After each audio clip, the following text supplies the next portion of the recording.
Oimore Jaira Malolo TV kamora maintiere ageno odiochieng' mare obedo maber akaw thuolo nieri mar rwaki e chenro mar duond mine kama kelo ni chenro nieri kaka pile nyinga Joyce Oduora. Otieno makawuono e chenro marwa mar duond mine wan kod wende studio adamie thuolo mondo mi oful no nyinge kama wuok e gitijno e romo timo e kawadhi mbele kod twak machalo kamaendi ka otieno makawuono thuon wach mabende wadwa wuoye en konyo jogo modak kod ng'ola e anyuolawa. Machiegni ahinya e chenro mar duond mine nyalo nyisowa nyingi kami wuoke gi tich mitimo machiegni. Erokamano, an nyinga iluonga ni Miss Lavina Chieng' Oduor, awuok Manyata, that is Kondele Ward. Tich matiyo en ni an gi organization miluongo ni Heart to Heart Smile organization, NCBO, to wan Manyata, ofiswa en Gonda kanyo. Ka ng'ato winjo ni itiyo gi organization miluongo ni Heart to Heart Smile organization, ok unyal ng'eyo ni en organization matimo ang'o. Inyalo nyisowa ni Heart to Heart Smile organization en organization matimo ang'o? Okay, Heart to Heart Smile organization en organization ma advocate for the rights of children with disability. Majorly we major on children with disability gi jonyuol gi. Yes. We realize ni nyithindo gi gionge gi right. Koro jonyuol gi ema nigi right consent margi. Emomiyo koro watiyo gi nyithindo gi jonyuol. Yeah. To Heart to Heart Smile organization ni chake karang'oto ang'o momiyo ni chako gimoro nikech yudo ni jomoko chako ga gimoro kowacho ni an gi passion mar timo gini. Wach ni for example ka nodonjo kate puonjo kate bedo daktari wacho ni nan gi passion mondo mi atim gima kamaendi. Intang'o manodhiri mondo mi ichak Heart to Heart Smile organization? Okay, kanyalo chako, I'm a social worker by profession. And then Heart to Heart Smile nobedo registered in 2018. Yes. So the reason for me to register this program is that ni angi owadwa man gi ng'ol, en gi ng'ol mar obuongo.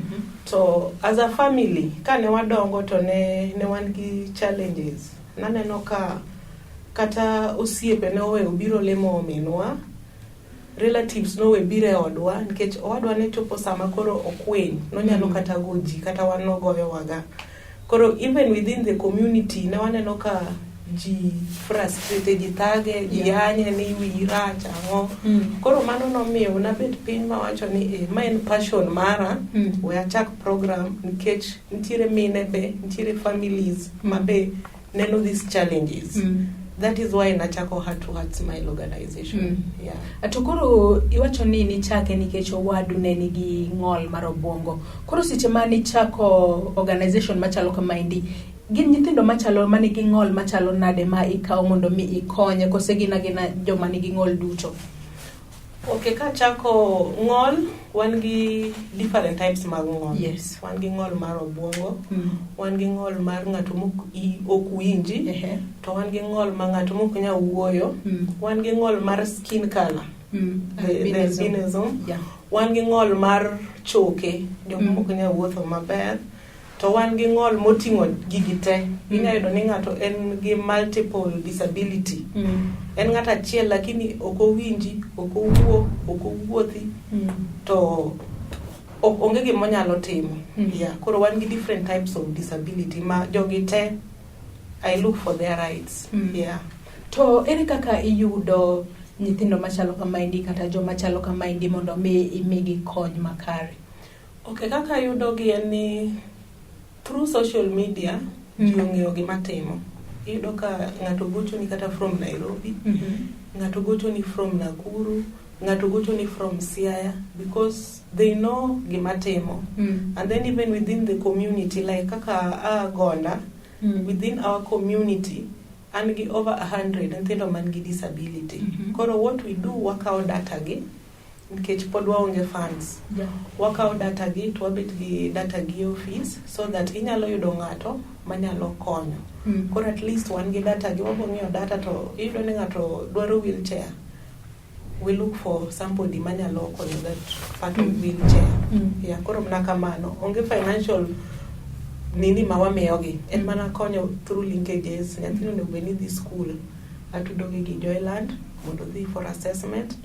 Nyathino ne ubeno bedo registered gi National Council. Wan gi office at Huduma Center, aoro jonyuol.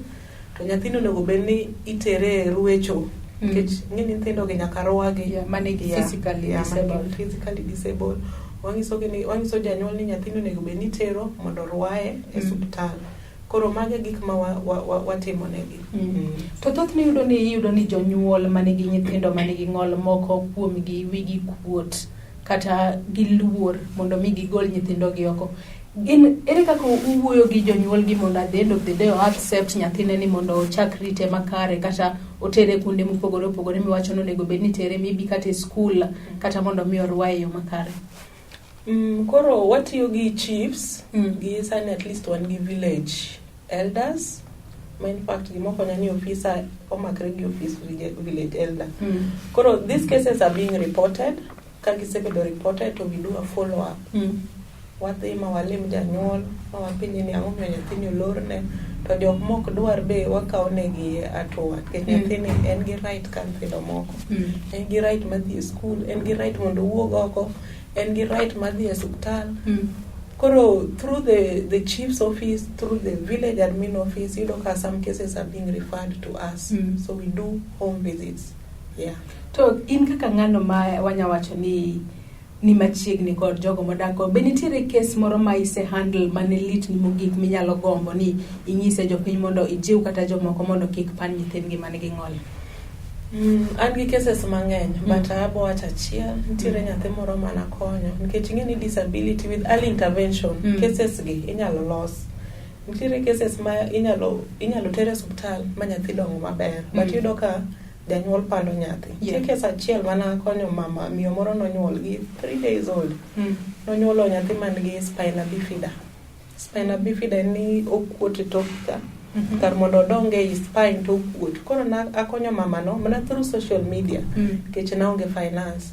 Tapenje ni mama adwa konyi, agol picha ni e social media mondo konyi, to ng'isa ni konya nadwa ni okony nyathina.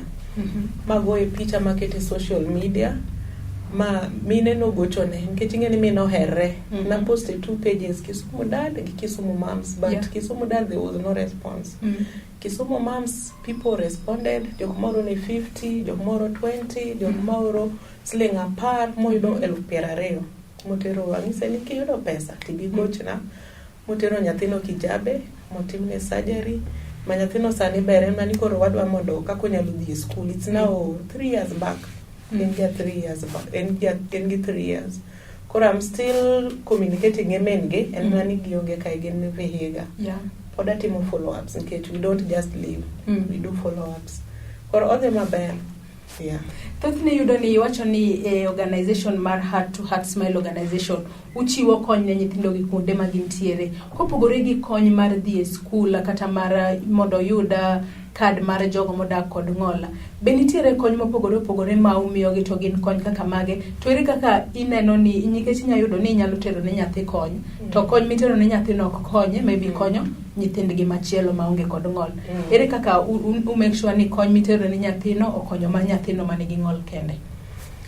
Koro kony ng'eny, but koro kony mo wang'iyo ma focus ne nyathi en wang'iyo the moving, kako nyalo wuotho, kako nyalo aka modheka. Koro mano wamanyoga wheelchairs ne nyithindo gi nikech kata sani wan gi mok ne dhi e school. Oginya dhi e school nikech onge kako nyalo dhi e school. Onge wheelchair. Nikech yudo ka moko janyuol ting'o nyathi e toke. Nyathino samoro pek. Koro amanyo kony through well wishers, whereby mana through social media. Ko need wheelchair, I post. Can nyathi ma need crutches, I post. Yudo ka people are helping. Yeah. So apart from nyathi kende, we also look at the household. Yudo ni nyathi ni kata lewni mongego, kata beddings ongego. Yeah. So we also look for well wishers manyalo donate lewni. Officer kanyo jitindo sengi, yudo ka samoro kata ka onge to wayudo ko wegu ne kanyo mar lewni. We do that.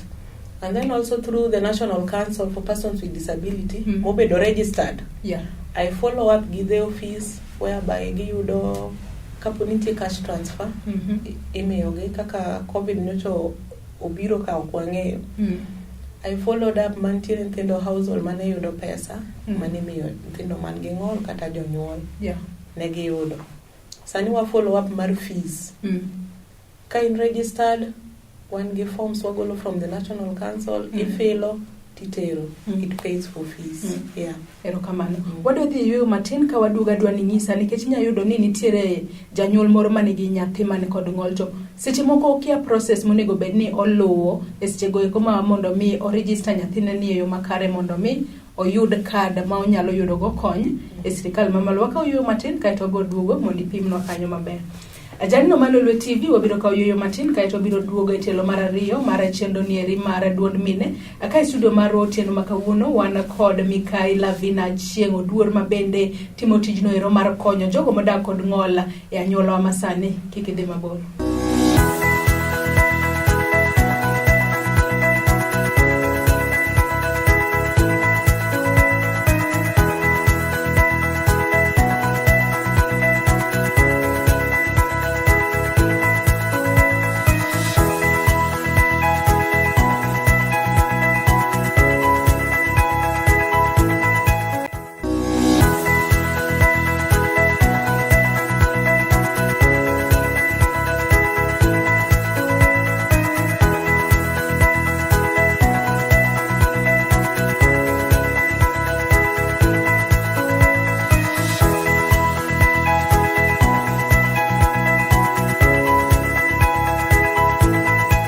Machiegni kendo e telo mar ariyo mar chenro ni mar duond mine kama kelo ni chenro ni nyinga Joyce Oduor e studio mar otieno makawuono. Thuon wach ma bende wawuoye en konyo jogo modak kod ng'ol ka wan kaendi kod Mikai Lavina Chieng' Oduor. Akawa dhi mbele kod twak machalo kama endi. Lavina, inyalo nyiswa ni iwacho ni mondo mi nyathi modak kod ng'ol oyud kony makare mowuok e sirikal onego bed ni en gi kadi manyiso ni en kod ng'ol adiera.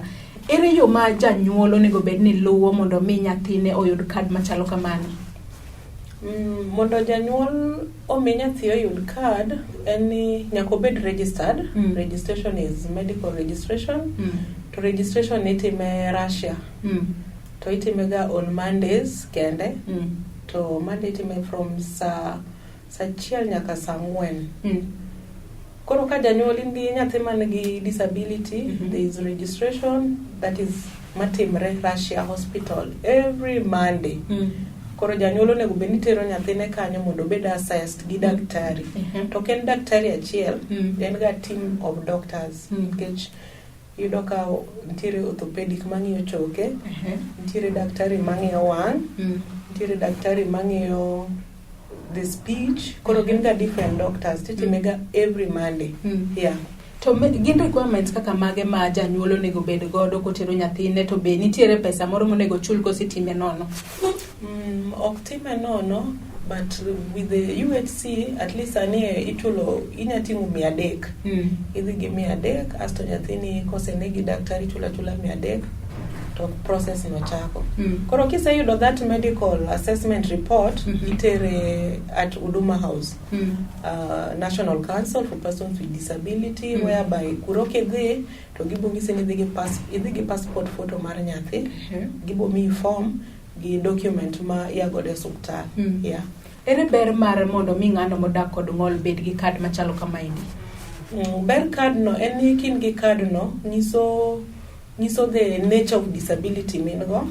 To ka in nyathi kad no nyalo konyi mondo yud fee, any benefit ma from the National Council for Persons with Disability. Wan gi nthindo man gi the skin problem, the albino. Yes. Albinos kibedo ga prescribe tire yedhe mini mo magitiyo godo. Koro kisebedo gi kad no, tinyisi kame kawe mo magitiyo godo. And then apart from fee, one gi the moving devices. Nitire time magin gi forms ma imi form, tijazo form as to ikelo ni wheelchair. No. Kad no bekin go janyuol makura wuoyo on empowerment. Yeah. Ka in nyathi ma in gi ng'ol to janyuol ni kantiro ohala matimo. Awach ni samoro in gi saloon. Kin gi kad no nitire form ma imi to janyuol filo to gik modwaro go imi from the National Council. Koro bet gi kad ni en gi ber mang'eny ahinya. En mana ni wayudo ni sani ng'eny ji onge gi kad.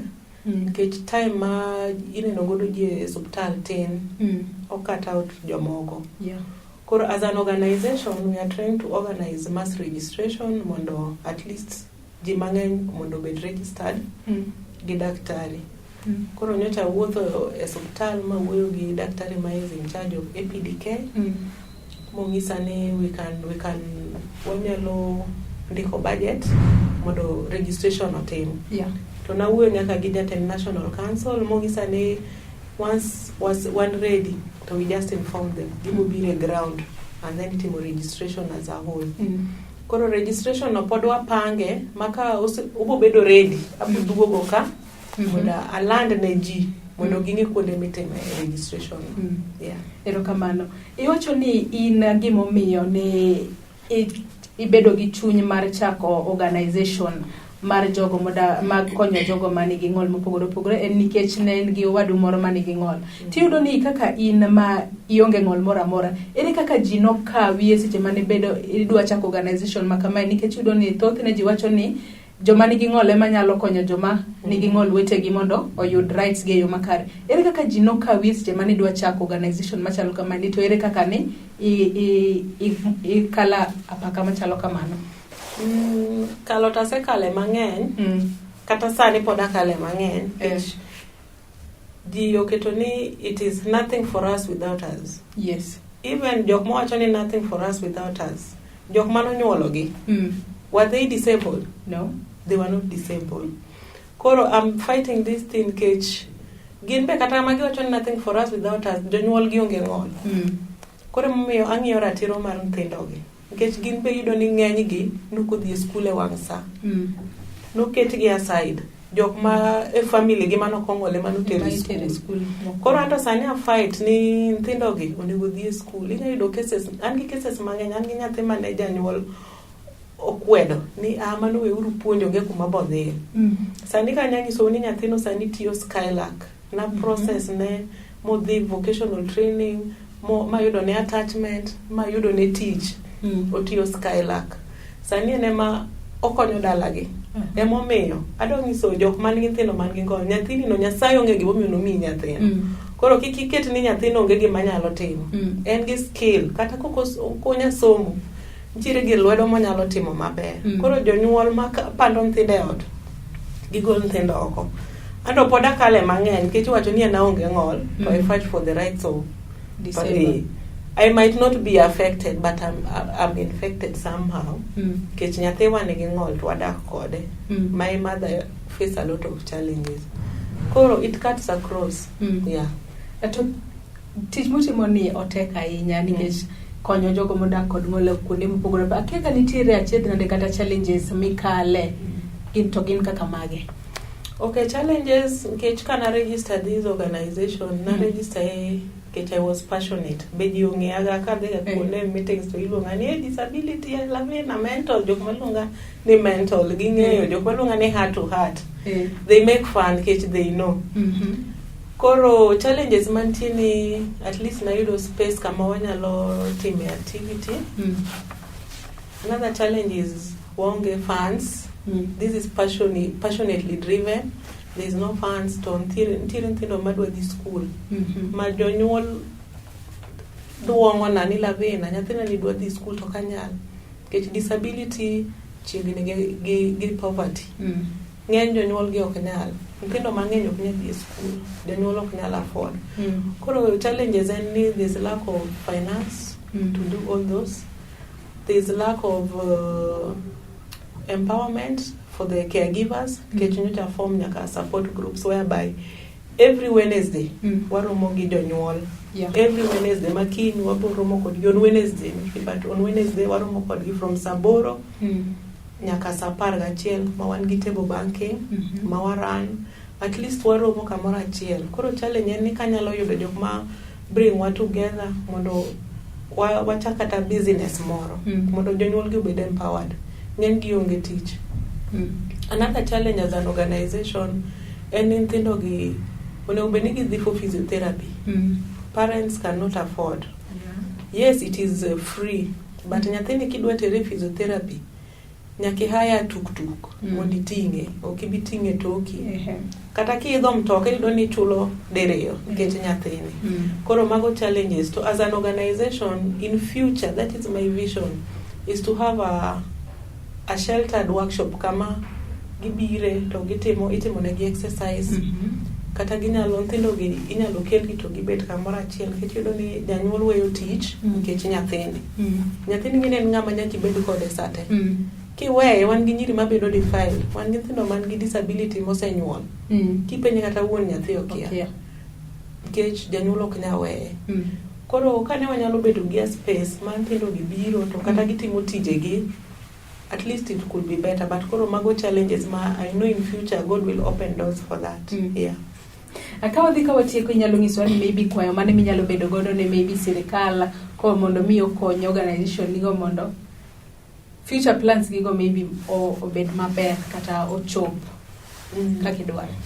Support manya kwayo from our county is that erona ndiko budget matero a county office requesting for support registration. So registration, you are requesting to have registration in 3 sub-county, that is Kisumu Central, Nyando, gi Nyakach. I'm still following up kawanyalo yudo support. Koro kantiere jok manyalo support wa mondo jogi obed registered, nikech onge support ma jogi yudo without having that ID. Mangiso ni en ng'ol mane. Nikech yudo ni jomoko kong'ol to gidwaro mondo gi benefit from the disabled. Koro card ni ema bo ngiso ng'ol ne ng'ato. Koro that is what I'm planning to do. To akwayo ka ntiere any well wishers manyalo support with that. Nikech nini kikelo ji together nyaka inyewne gi pi modho. Kikelo daktache gi nyaka imigi transport ma gibodogo, nikech ginto gi e biro ok wachul gi, but koro wanyalo miyo gi transport moro matin. Koro that is a challenge. Another challenge is to have a space whereby wanyakelo nyithindo gi kamoro achiel. Wan gi nyithindo ma already gin gi skills. I have them, the big boys and girls. Gin gi skills, but koro how to bring them together. Kama nyalo keto gie mondo gitim those skills onge. Koro ka wanyalo ng'at manyalo miyowa space, ma miyowa support, nyithindo gi nyalo timo gik maber. Thothne yudo ni jogo modak kod ng'ol kale akweda mopogore, nyalo bedo ni kale akweda mopogore opogore kochakore kata e udi kuma gintiere nyaka gi e anyuola mopogore opogore. Advice mane minyalo miyo jonyuol mane gi nyithindo mane kod ng'ol gi society at large mondo mi gi handle jogi e yo makare mondo ging'e ni disability ok en inability. Ka watiek inyalo ng'iya kamera cha mondo ing'is jopiny. Okay, gima nyalo ng'iso jopiny kwanza jonyuol, iyudo ni janyuol trust somebody within the household. Why don't we most cases, defilement cases, timbre within the household? Yes. Iyudo ni nyathi onyuol, to nyuol e ot ka. To nyuol mna gi watne. Koro gima nyakwayo ni please take care of your kids. Don't trust not even your neighbor. Not even your husband, nikech ginyuol ng'eny gi. I have that data me dog ni nyathi mako it. Onyuol go wadgi kata onyuol gi babagi. To cases go bed reported. So nito ino ni some cases are being hidden to protect the family. Koro akwayo ni cases gi kotimre, please gi report. Let report to cases go mondo nyithindo gi owe hinyre. And then community wabe, disability is not inability. Nyathini chayo no kinyalo konyi in another way. Koro kik wa misuse gi. Ido ng'ato ka wuotho oko iluonge ni janeko. An sani janeko kata ok kwaya siling tamiye. Nikech owadwa nolal for 2 good weeks. Ne wawe no tho. But mama moro no okawe mokete kamoro mopidhe. Koro janeka ne kamineno oko, nikech wan gi jok man gi mental. Konye, kodwaro chiemo miye, kodwaro law rwake, nikech ikia ni en nyathi ng'ato timanye. Erokamano.